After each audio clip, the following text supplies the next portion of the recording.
सामाजिक विषय के भूगोल की ऑनलाइन कक्षा में 7वीं क्लास के सभी बच्चों का हार्दिक स्वागत है। बच्चों, आज हम आपकी पाठ्य पुस्तक पृथ्वी और हमारा जीवन के पाठ 11 प्राकृतिक प्रदेश एवं मानव जीवन टैगा और टुंड्रा का अध्ययन करेंगे। जैसा कि आप जानते हैं कि इस पाठ को हमने 2 भागों में विभाजित किया हुआ है। पिछले भाग में आपने टैगा प्रदेश के बारे में विस्तार से जाना था और आज के भाग में हम टुंड्रा प्रदेश के बारे में विस्तार से जानेंगे। आज का पाठ शुरू करने से पहले हम एक बार जान लेते हैं कि हमने पिछले पाठों में अब तक क्या क्या सीखा है, यानी हम प्राकृतिक प्रदेशों के बारे में अब तक क्या क्या जान चुके हैं। हमने जाना था कि जब किसी बहुत बड़े क्षेत्र में जलवायु, मृदा, जीव जंतुओं और पेड़ पौधों में औसत एक रूपता पाई जाती है तो इसे प्राकृतिक प्रदेश कहते हैं। यानी किसी बहुत बड़े क्षेत्र में एक जैसी जलवायु, एक जैसी मिट्टी, एक जैसे पेड़ पौधे और जीव जंतु पाए जाते हैं तो वह प्राकृतिक प्रदेश कहलाता है। किसी एक प्राकृतिक प्रदेश में ये पर्यावरणीय भिन्नताएं बहुत ही कम होती हैं, जबकि 2 प्राकृतिक प्रदेशों में पर्यावरणीय भिन्नताएं बहुत ज़्यादा दिखाई देती हैं। यानी अगर कोई 2 प्राकृतिक प्रदेश हैं तो उनकी जलवायु अलग होगी, वहाँ पाए जाने वाले जीव जंतु, पेड़ पौधे भी अलग तरह के होंगे। हमने जाना था कि पूरे पृथ्वी को जलवायु के आधार पर विभिन्न प्राकृतिक प्रदेशों में बांटा गया है। जलवायु के आधार पर इसलिए बांटा जाता है क्योंकि जलवायु ही वह कारक है जो किसी भी क्षेत्र की मृदा, पेड़ पौधों, जीव जंतुओं को और मानव जीवन को सबसे ज़्यादा प्रभावित करती है। आप जानते हैं कि पृथ्वी पर मुख्य 3 कटिबंध हैं। इन कटिबंधों के अंतर्गत आने वाले प्राकृतिक प्रदेश कौन कौन से हैं? इसमें उष्ण कटिबंधीय प्राकृतिक प्रदेश हैं विषुवत रेखीय प्रदेश, सवाना प्रदेश, मानसूनी प्रदेश और मरुस्थलीय प्रदेश। इनमें से आप पिछले पाठों में विषुवत रेखीय प्रदेश, सवाना प्रदेश और मरुस्थलीय प्रदेशों का विस्तार से अध्ययन कर चुके हैं। शीतोष्ण कटिबंध के अंतर्गत आने वाले प्राकृतिक प्रदेश हैं भूमध्य सागरीय प्रदेश, घास के मैदान, मध्य अक्षांशीय मरुस्थल, पश्चिम यूरोप तुल्य प्रदेश और चीन तुल्य या सेंट लॉरेंस तुल्य प्रदेश। और शीत कटिबंध के अंतर्गत आने वाले प्राकृतिक प्रदेश हैं टैगा प्रदेश और टुंड्रा प्रदेश। इनमें से आप टैगा प्रदेश के बारे में पिछले भाग में विस्तार से जान चुके हैं और आज के भाग में हम टुंड्रा प्रदेश का अध्ययन करेंगे। हम जानेंगे टुंड्रा प्रदेश की स्थिति और विस्तार के बारे में, यानी टुंड्रा प्रदेश किन अक्षांशों के मध्य स्थित है और महाद्वीपों पर इसका विस्तार कहाँ से कहाँ तक है।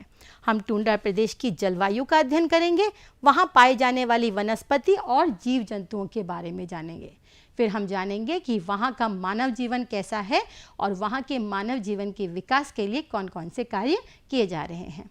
अब आप टैगा और टुंड्रा प्रदेशों का दोनों का ही प्रदेशों का जब आप अध्ययन कर चुके होंगे तो अब उनका हम एक तुलनात्मक अध्ययन करेंगे, यानी जानेंगे कि इन दोनों ही प्राकृतिक प्रदेशों में क्या भिन्नताएं हैं या कुछ समानताएं भी हैं। बच्चों, हम जिस क्षेत्र में रहते हैं वहाँ पर हम अधिकांश महीने गर्मी का अनुभव करते हैं। शीत ऋतु तो कुछ महीनों की होती है, उसमें भी जो कड़कड़ाती ठंड है वो केवल 1 या 2 माह की ही होती है। परंतु संसार में कुछ ऐसे भी क्षेत्र हैं जहाँ स्थिति इसके बिल्कुल विपरीत होती है। वहाँ सर्दियाँ ज़्यादा लंबी और गर्मियाँ केवल कुछ समय के लिए ही होती हैं। ऐसा ही एक प्रदेश है टुंड्रा प्रदेश।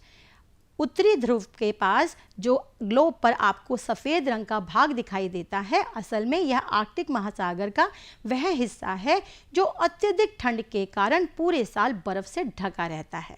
इसे ही हम टुंड्रा प्रदेश कहते हैं।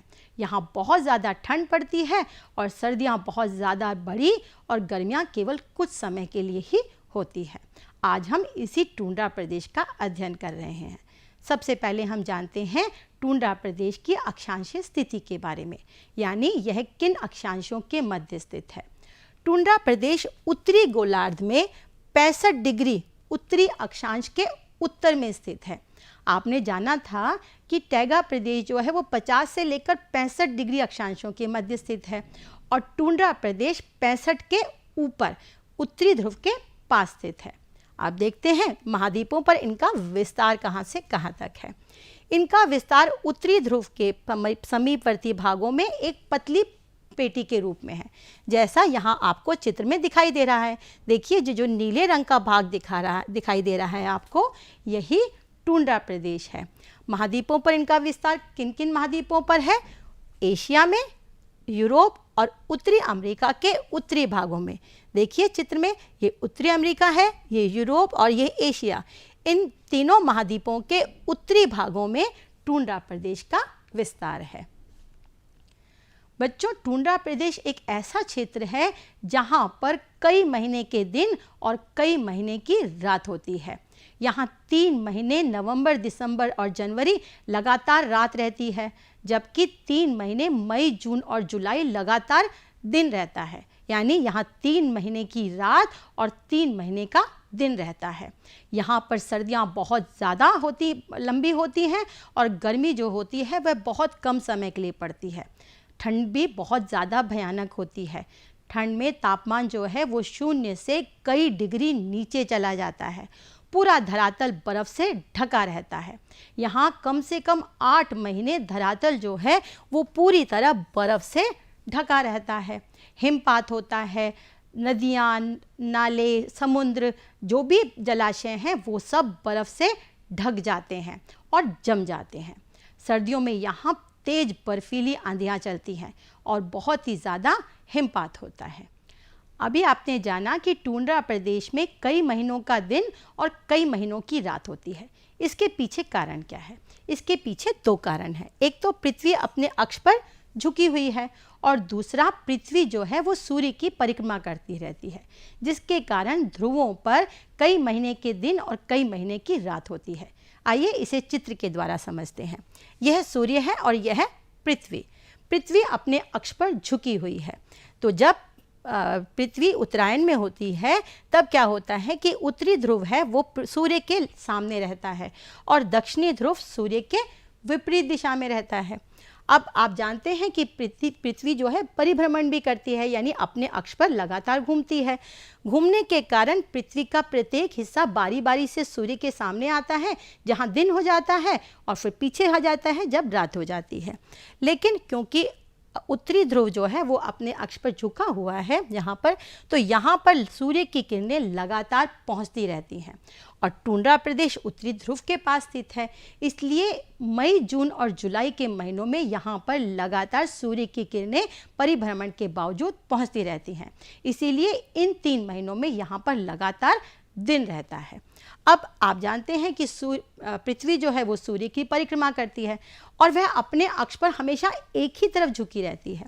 जब परिक्रमा करते हुए पृथ्वी इस तरफ आती है तो आप देखिए अब जो उत्तरी ध्रुव है यह सूर्य के बिल्कुल पीछे की तरफ पहुंच गया है, यानी कि सूर्य की विपरीत दिशा में चला गया है, जबकि दक्षिणी ध्रुव जो है वो सूर्य की दिशा में आ गया है। अब क्या होता है कि सूर्य की किरणें लगातार दक्षिणी ध्रुव पर पड़ती रहती हैं, जबकि परिभ्रमण के बावजूद भी उत्तरी ध्रुव पर सूर्य की किरणें नहीं पहुंच पाती हैं। इसी कारण टुंड्रा प्रदेश में नवंबर, दिसंबर और जनवरी लगातार रात रहती है। अभी हमने जाना कि टुंड्रा प्रदेश एक ऐसा प्रदेश है जहाँ पर धरातल 8 से ज़्यादा महीने बर्फ़ से ढका रहता है। यहाँ शीत ऋतु बहुत लंबी होती हैं और बहुत ठंडी भी होती है। तो ऐसा क्या कारण है जिसके कारण टुंड्रा प्रदेश में अत्यधिक ठंड पड़ती है? इसका सबसे प्रमुख कारण है कि टुंड्रा प्रदेश ध्रुवों के पास स्थित है। आप जानते हैं कि ध्रुवों के पास सूर्य की किरणें हमेशा तिरछी पड़ती हैं, तो ध्रुवों पर सूर्य की किरणें टेढ़ी पड़ती हैं, जिसके कारण यह प्रदेश काफ़ी ठंडा होता है। और उसके अतिरिक्त वर्ष के कुछ महीनों में यहाँ पर सूर्य की किरणें बिल्कुल भी नहीं पहुँच पाती हैं। इन्हीं कारणों से टुंड्रा प्रदेश में बहुत ज़्यादा ठंड पड़ती है। अब आप सोचिए कि जहाँ इतना ठंड है, धरातल जो है बर्फ़ से हमेशा ढका रहता है, वहाँ पर किस प्रकार की वनस्पति विकसित होगी? वनस्पति को विकसित होने के लिए मुख्यतः 2 चीज़ें चाहिए, एक नमी और एक ताप। नमी तो टुंड्रा प्रदेश में काफ़ी है, लेकिन वहाँ ताप की बहुत कमी है और ताप की कमी के कारण ही वहाँ पर बहुत कम वनस्पति का विकास हो पाता है। यहाँ केवल वही वनस्पति विकसित होती है जो ठंड सहने के लिए अनुकूलित होती है, यानी उनमें कुछ ऐसे लक्षण होते हैं जो उन्हें अत्यधिक ठंड में रहने में मदद करते हैं। और यहाँ प्रकाश की भी काफ़ी कमी है, क्योंकि यहाँ कई महीने लगातार रात भी रहती है। और प्रकाश की कमी के कारण यहाँ जो पौधे होते हैं वो गुच्छेदार और बहुत छोटी ऊंचाई वाले होते हैं। इनकी औसत ऊंचाई 5 से 8 सेंटीमीटर के आसपास रहती है। यहाँ पर कुछ झाड़ियों का विकास भी होता है, लेकिन झाड़ियों का विकास केवल उन्हीं भागों में होता है जहाँ पर ठंडी बर्फीली हवाओं से इनका बचाव हो सके। यानी जहाँ पर ठंडी बर्फीली हवाएं नहीं पहुँच पाती, वहाँ पर कुछ झाड़ियाँ भी विकसित हो जाती हैं। इनमें प्रमुख झाड़ी है आर्कटिक विलो। गर्मियों के दिनों में जब पारा थोड़ा सा ऊपर चढ़ता है, तब यहाँ पर कुछ वनस्पति उगाती है। इनमें प्रमुख है लाइकेन, काई, वर्ज और एल्डर। यहाँ जो आपको चित्र दिखाई दे रहा है ये लाइकेन का है। अब सोचिए यहाँ पर किस प्रकार के जीव जंतु पाए जाते होंगे। इतनी ठंड में यहाँ पर कुछ जीव जंतु जो पाए जाते हैं उनमें भी कुछ ऐसे अनुकूलित लक्षण होते हैं जो उन्हें ठंड में बचाव करते हैं। जैसे यहाँ जो जंतु पाए जाते हैं उनकी खाल मोटी और घने बालों के आवरण वाली होती है। यह मोटी खाल और घने बालों का आवरण इनके शरीर की गर्मी को बनाए रखता है। यहाँ पाए जाने वाले मुख्य पशु हैं रेनडियर, ध्रुवीय भालू, आर्कटिक लोमड़ी, मस्क बेल, कैरेबू, भेड़िया, लेमिंग आदि। इनके अतिरिक्त यहाँ पर कुछ जलीय जीव जंतु भी पाए जाते हैं। ये हैं सील, व्हेल, वॉलरस आदि। और इन सभी जंतुओं की शारीरिक संरचना इस प्रकार की होती है कि वो ठंड को सहन कर सकें। यानी इनकी शारीरिक संरचना ठंड सहने के लिए अनुकूलित होती है। यहाँ पर आपको चित्र में ध्रुवीय भालू, आर्कटिक लोमड़ी और रेनडियर का चित्र दिखाई दे रहा है। अब बच्चों सोचो कि जहाँ पर पारा 0 से कई डिग्री नीचे रहता हो, वहाँ पर ये जानवर ठंड से अपना बचाव कैसे करते हैं। इनमें कुछ ऐसे लक्षण हैं जो इन्हें अत्यधिक ठंड में रहने में मदद करते हैं। एक नज़र उन पर डालते हैं। सबसे पहले मस्क बेल।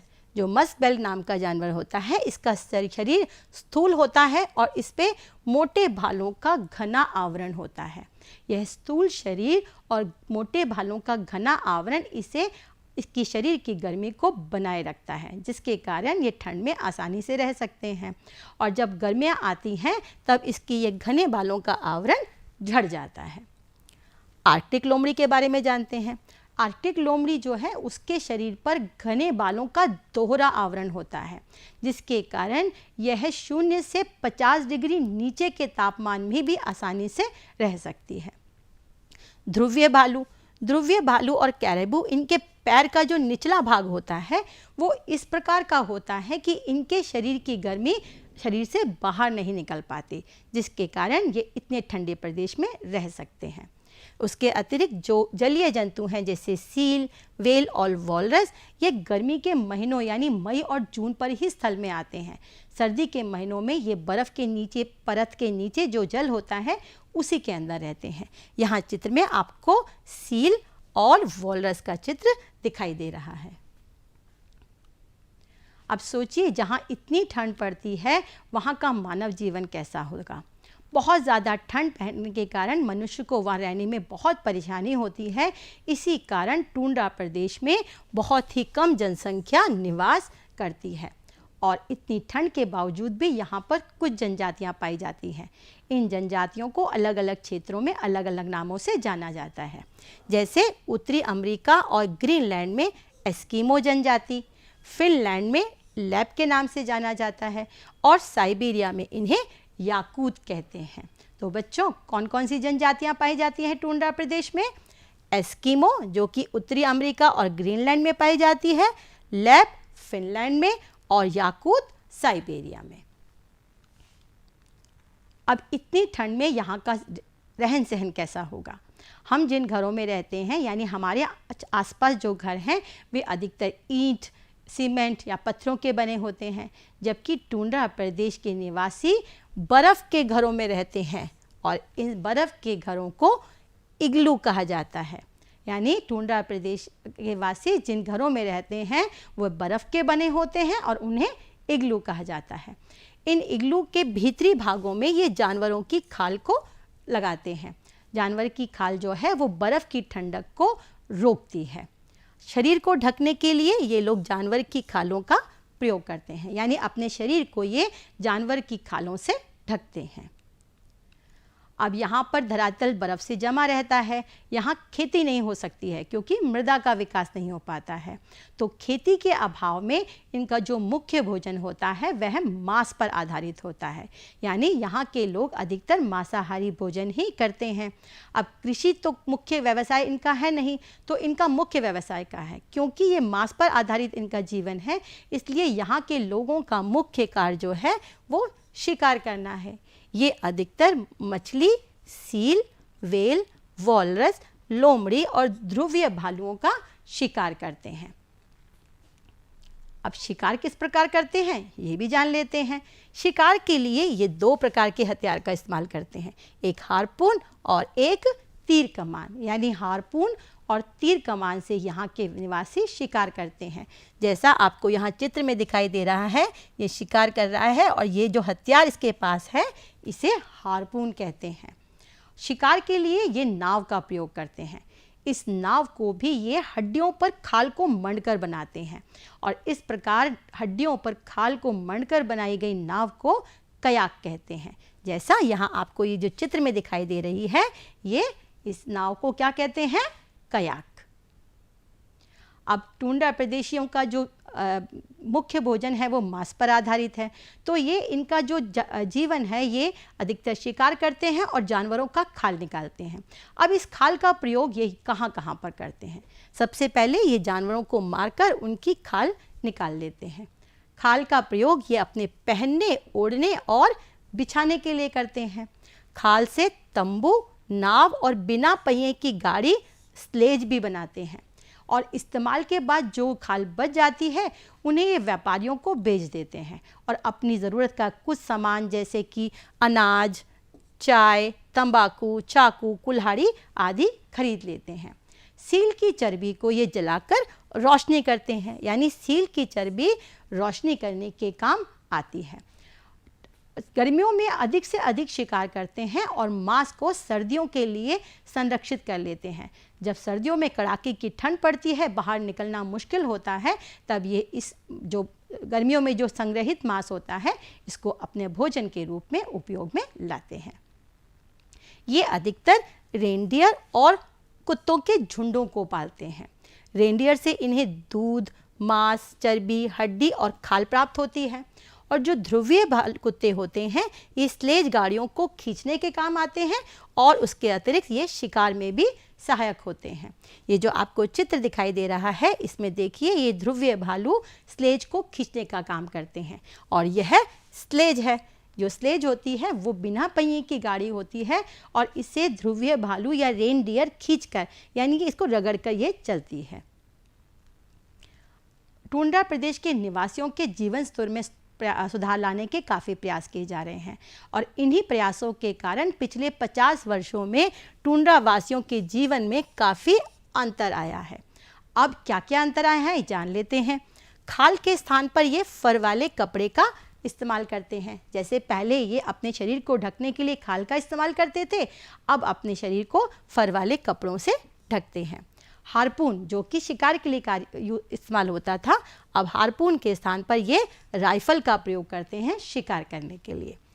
कयाक जो ऐसी नाव जो कि हड्डियों पर खाल को मंडकर बनाई जाती थी, उस कयाक के स्थान पर अब ये मोटर वाली नाव का प्रयोग करते हैं और ठंड से बचने के लिए ये इग्लू की छत पर कालीन लगा देते हैं। और बच्चों, आपको जानकर खुशी होगी कि यो इग्लू में प्रयोग की जाने वाली जो कालीन है उसकी आपूर्ति हमारे अपने प्रदेश के भदोई जनपद से भी की जाती है और रूस की सरकारों के द्वारा रेनडियर फार्मों का निर्माण किया गया है, जिससे वहाँ के लोगों के जीवन स्तर में काफ़ी सुधार आया है।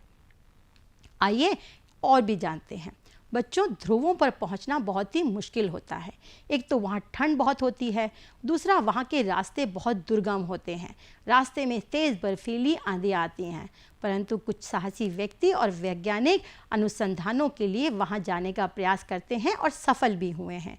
इनमें रॉबर्ट पियरे जो हैं वो उत्तरी ध्रुव पर पहुँचने वाले पहले व्यक्ति थे, जबकि दक्षिणी ध्रुव पर पहुंचने वाले पहले व्यक्ति थे एमंडसन।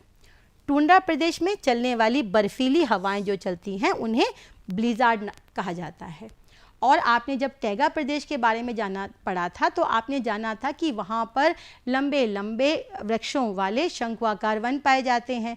इन शंकुआकार वनों में जो कनाडा है टैगा प्रदेश का, उसमें जो कोणधारी वनों में लकड़ी काटने का जो व्यवसाय करते हैं उन लोगों को लंबरजैक कहते हैं। तो बच्चों, अब आपने टुंड्रा प्रदेश के बारे में विस्तार से जाना। पिछले भाग में आप टैगा प्रदेश के बारे में जान चुके हैं। तो आइए इन दोनों प्राकृतिक प्रदेशों का एक तुलनात्मक अध्ययन करते हैं। सबसे पहले अक्षांशीय स्थिति। टुंड्रा प्रदेश 65 डिग्री उत्तरी अक्षांश के उत्तर में स्थित है, जबकि टुंड्रा प्रदेश 65 डिग्री उत्तरी अक्षांश के उत्तर में स्थित है, जबकि टैगा जो है वो 50 से लेकर 65 डिग्री उत्तरी अक्षांश के मध्य स्थित है। विस्तार इन दोनों का ही उत्तरी अमेरिका और यूरेशिया में है, यानी उत्तरी अमेरिका, यूरोप और एशिया के उत्तरी भागों में इनका विस्तार है। 50 से लेकर 65 के बीच में टैगा प्रदेश है और 65 के ऊपर टुंड्रा प्रदेश है। दिन और रात में क्या अंतर है? टुंड्रा में 3 महीने के दिन और 3 महीने की रातें होती हैं, जबकि टैगा प्रदेश में प्रतिदिन के दिन रात का एक सामान्य चक्र होता है। अब जानते हैं यहाँ की वनस्पति के बारे में। आप जानते हैं कि टुंड्रा प्रदेश में प्रकाश की कमी, ताप की कमी के कारण यहाँ पर जो वनस्पति होती है वह बहुत छोटी और गुच्छेदार होती है। इसकी औसत लंबाई 3 से 8 सेंटीमीटर की होती है और यहाँ बहुत ही कम वनस्पति पाई जाती है। यहाँ पर की मुख्य वनस्पति है लाइकेन, काई, बर्ड और एल्डर, जो कि यहाँ के पशु रेंडियर का मुख्य आहार भी है। जबकि टैगा प्रदेशों में शंकुआकार हरे भरे लंबे बोरियल वन पाए जाते हैं, यानी यहाँ वन ज़्यादा पाए जाते हैं टैगा प्रदेश में। और ये जो शंकुआकार वन है इन्हें बोरियल वन कहा जाता है।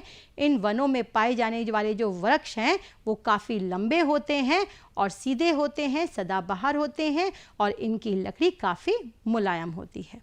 इन दोनों ही प्रदेशों में काफ़ी ठंड पड़ती है, जिसके कारण इन दोनों ही प्रदेशों में बहुत ही कम जनसंख्या निवास करती है। लेकिन टुंड्रा प्रदेश में टैगा प्रदेश की तुलना में और भी कम जनसंख्या निवास करती है, क्योंकि यहाँ पर टैगा प्रदेश की तुलना में ठंड भी ज़्यादा ही पड़ती है। अब उद्योग के बारे में जान लेते हैं कि टैगा प्रदेश में तो क्योंकि शंकुआकार वन पाए जाते हैं, इसलिए वहाँ पर वन उद्योग जो है काफ़ी विकसित अवस्था में है। वहाँ पर टैगा प्रदेश के कनाडा में अखबारी कागज़ और लुगदी का सबसे ज़्यादा उत्पादन होता है, जबकि टुंड्रा प्रदेश में वन उद्योग जो हैं वो विकसित नहीं है, क्योंकि यहाँ पर वन नहीं पाए जाते हैं और यहाँ पर बहुत छोटी छोटी वनस्पति ही गर्मी के मौसम में उगती है। तो आज हमने टुंड्रा प्रदेश के बारे में विस्तार से जाना। अब पुनः एक नज़र डाल लेते हैं कि आज के पाठ में हमने क्या क्या सीखा। आज के पाठ में हमने टुंड्रा प्रदेश की स्थिति और विस्तार के बारे में जाना कि टुंड्रा प्रदेश जो है वो 65 डिग्री उत्तरी अक्षांश के उत्तर में उत्तरी ध्रुवों के पास स्थित है और इसका विस्तार अमेरिका, एशिया और यूरोप महाद्वीपों के उत्तर में है। यहाँ की जलवायु के बारे में जाना कि यहाँ पर शीत ऋतु काफ़ी लंबी होती है, बहुत ठंडी होती है, पारा यहाँ पर सामान्य से कई डिग्री नीचे रहता है, धरातल बर्फ़ से जम जाता है और यहाँ तेज़ बर्फीली आंधियाँ चलती हैं। उसके अतिरिक्त यहाँ पर ज़्यादा महीने के दिन और रात भी होते हैं। यहाँ 3 महीने लगातार रात रहती है और 3 महीने लगातार दिन रहता है। फिर हमने यहाँ की वनस्पति के बारे में जाना कि प्रकाश और ताप की कमी के कारण यहाँ पर गुच्छेदार छोटी छोटी ऊंचाई वाली वनस्पति पाई जाती है। यहाँ के जीव जंतु किस प्रकार के हैं? यहाँ के जीव जंतु यहाँ की ठंड सहने के लिए अनुकूलित होते हैं। उनके शरीर पर की खाल मोटी और घने बालों के आवरण वाली होती है जो उन्हें ठंड में बचाती है। फिर हमने यहाँ के मानव जीवन के बारे में जाना कि यहाँ पर बहुत ही कम जनसंख्या निवास करती है और उनके विकास कार्यों के बारे पर भी हमने एक नज़र डाली थी। फिर हमने यहाँ पर टैगा और टुंड्रा प्रदेश का एक तुलनात्मक अध्ययन भी किया था। तो बच्चों, उम्मीद है आपको ये पाठ अच्छे से समझ आ गया होगा। चलिए इस पाठ पर आधारित एक गतिविधि करते हैं। आपको सही कथन के सामने सही और गलत कथन के सामने गलत का चिन्ह लगाना है। टुंड्रा में 3 महीने सूरज नहीं दिखता है। बताइए क्या ये वाक्य सही है? बताइए बच्चों। हाँ, यह वाक्य सही है। यहाँ पर नवंबर, दिसंबर और जनवरी के महीनों में सूरज दिखाई नहीं देता है। दूसरा है, टुंड्रा प्रदेश में शंक्वाकार वन पाए जाते हैं। क्या यह वाक्य सही है? यह वाक्य गलत है, क्योंकि टुंड्रा प्रदेश में शंक्वाकार वन नहीं पाए जाते हैं। टुंड्रा प्रदेश में अधिक जनसंख्या निवास करती है। क्या यह वाक्य सही है? यह वाक्य गलत है। यहाँ बहुत कम जनसंख्या निवास करती है। बर्फ़ के बने घरों को इग्लू कहा जाता है। यह वाक्य कैसा है? सही है। टुंड्रा प्रदेश अधिकांश समय बर्फ़ से ढका रहता है। क्या ये सही है? बिल्कुल सही वाक्य है ये।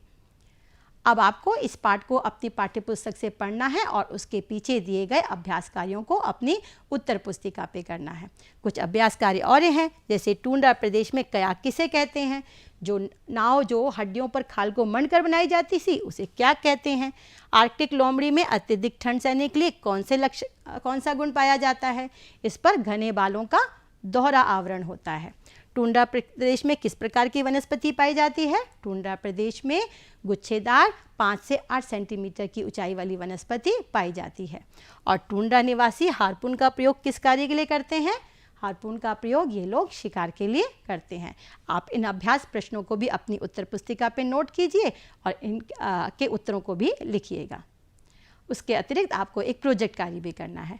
आपको विश्व के एक रिक्त मानचित्र पर टैगा और टुंड्रा प्रदेशों को अलग अलग रंगों से दिखाना है। यानी आपको एक रिक्त मानचित्र लेना है और उस रिक्त मानचित्र में आप पहले टैगा प्रदेश को अलग रंग से दिखाएंगे, उसके ऊपर टुंड्रा प्रदेश को दिखाएंगे और फिर आपको इग्लू का मॉडल बनाकर उसे सफ़ेद रंग से रंगना है। तो बच्चों, आज के पाठ में इतना ही। उम्मीद है आपको यह पाठ अच्छे से समझ आया होगा और इसके पिछले पाठ जो हैं वो भी आपको अच्छे से समझ आए होंगे। आप घर पर इन पाठों को दोबारा पढ़िए, इनके अभ्यास कार्य को कीजिए और पढ़ते रहिए और आगे बढ़ते रहिए। धन्यवाद।